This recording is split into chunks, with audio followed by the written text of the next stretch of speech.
और बांसवाड़ा से बड़ी खबर का रुख कर रहे हैं, जहां मानगढ़ धाम अब राजनीतिक अखाड़ा बन चुका है। मानगढ़ धाम पर हजारों बीएपी कार्यकर्ता एकजुट हो गए हैं। 4 राज्यों से हजारों कार्यकर्ता और पदाधिकारी मानगढ़ में पहुंच रहे हैं। आज मानगढ़ में भील प्रदेश संदेश रैली का आयोजन किया जा रहा है और भील राज्य की मांग को लेकर के रोड रैली कर रहे हैं, जिसमें अलग अलग राज्यों के जो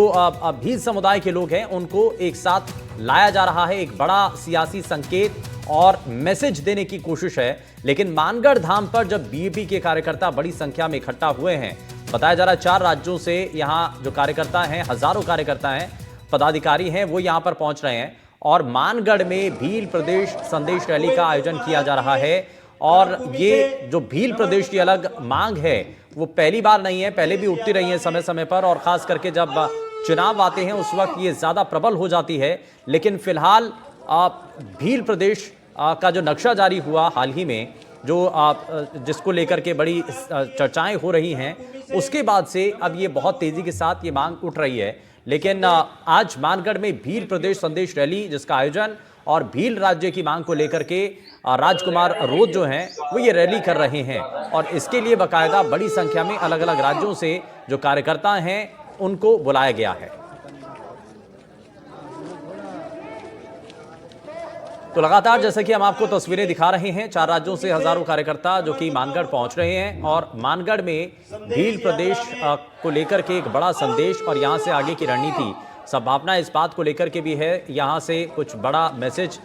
इन सभी कार्यकर्ताओं को दिया जाए और अलग अलग राज्यों में अपनी भूमिका और एकजुट वोट बैंक को लेकर के भी कुछ खास तौर पर कहा जाए। तो ये बहुत सारी चीजें हैं जिस पर नजर भी है और इसका इम्पैक्ट क्या होगा, खास करके सियासी मायनों में राजनीति पर इसका क्या असर पड़ता है, क्योंकि पहले तक जो आदिवासी और जो भील वोट है वो अक्सर कांग्रेस पार्टी को जाया करता था, लेकिन उसके बाद धीरे धीरे कैप्चर बीजेपी ने किया। लेकिन अब वापस से अगर राजकुमार रोध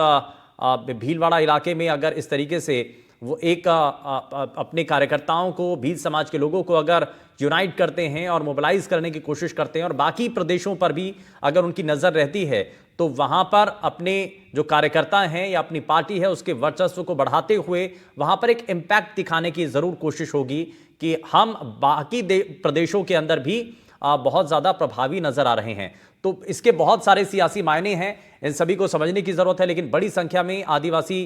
जो है वो जुटेंगे और सुरक्षा के पुख्ता इंतजाम यहाँ लगातार किए गए हैं और बड़ी संख्या में, क्योंकि कोई भी अप्रिय स्थिति ना बने और सभी चीज़ें जो है वो सुचारू रूप से चल सकें, इसके लिए बाकायदा यहाँ पर सुरक्षा के पुख्ता प्रबंध किए गए हैं।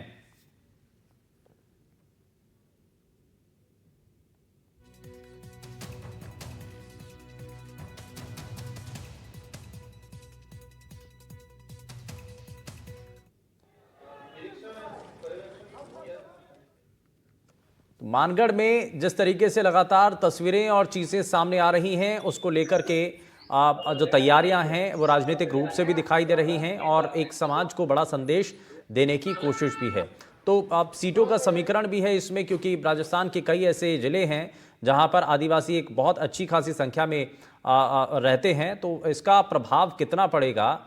ये इस पर सभी की नजरें हैं। लेकिन खबर कोटा